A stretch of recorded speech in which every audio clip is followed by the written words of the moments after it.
Vishnu IVF centre ও আমার বাংলার জেলার পুজো পরিক্রমা ইতিমধ্যেই আপনারা দেখতে শুরু করেছেন। আপনাদের আমরা দেখাচ্ছি উত্তরবঙ্গের প্রতিটি জেলার সর্ববৃহৎ পুজো মণ্ডপগুলি। আজ আমরা আপনাদের নিয়ে যাব জলপাইগুড়ির রাজবাড়িতে। 515 বছরের দুর্গাপুজো নিয়ে চরম ব্যস্ততা জলপাইগুড়ির রাজবাড়িতে। পুজোর আর কয়েকটা দিন বাকি, আর তাই জলপাইগুড়ি রাজবাড়িতে 515 বছরের পুজো নিয়ে ব্যস্ততা তুঙ্গে। রাজপরিবার মূর্তি তৈরি থেকে শুরু করে পুজো পাঠ পর্যন্ত প্রতিটি নিয়ম অক্ষরে অক্ষরে পালনে তৎপর। নন্দ উৎসব থেকেই প্রতিমা তৈরির কাজ শুরু হয়েছে। রাজবাড়ির প্রবীণ সদস্য প্রণত বসু প্রতিদিন নির্মাণের কাজের অগ্রগতি পর্যালোচনা করছেন। জলপাইগুড়ি রাজবাড়ির প্রতিমা 20 ফুট উচ্চতার হবে। বরাবরের ন্যায় এবার মূর্তি তপ্ত কাঞ্চন বর্ণের। অসম থেকে দেবীর জন্য শাড়ি নিয়ে আসা হয়েছে। দুর্গা প্রতিমার সঙ্গে বাঘ ও সিংহের উপস্থিতি লক্ষণীয়। জয়া, বিজয়া, ব্রহ্মা, বিষ্ণু, মহেশ্বর, মহামায়া এবং চণ্ডীর মূর্তিও তৈরি হচ্ছে।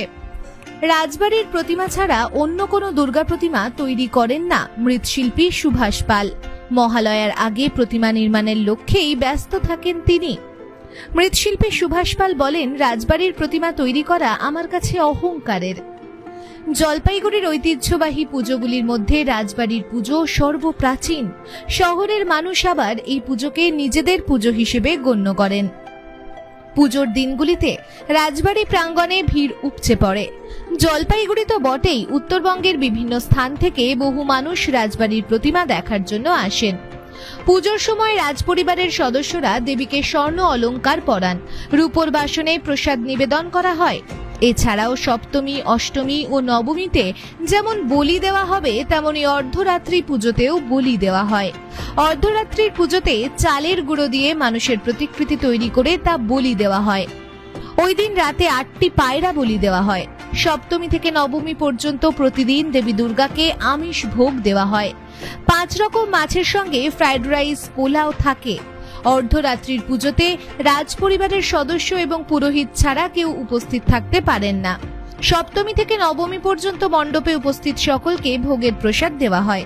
রাজপরিবারের প্রতিমা রাজবাড়ির দিঘিতেই নিরঞ্জন করা হয়। 515 বছরের রথে করে দেবী দুর্গাকে রাজবাড়ির দিঘির ঘাটে নিয়ে যাওয়া হয়। জলপাইগুড়ির রাজবাড়ির পুজো উত্তরবঙ্গের একটি সেন্টিমেন্ট। প্রতিবেদনটি কেমন লাগলো কমেন্ট করতে ভুলবেন না। পাশাপাশি আপনি যদি জলপাইগুড়ি রাজবাড়ির পুজো ভালোবেসে থাকেন তাহলে অবশ্যই শেয়ার করবেন। ব্যুরো রিপোর্ট, আমার বাংলা। আপনি কি অর্থনৈতিক সমস্যায় রয়েছেন? আপনি কি বেকার ঘুরে বেড়াচ্ছেন, চাকরি পাচ্ছেন না?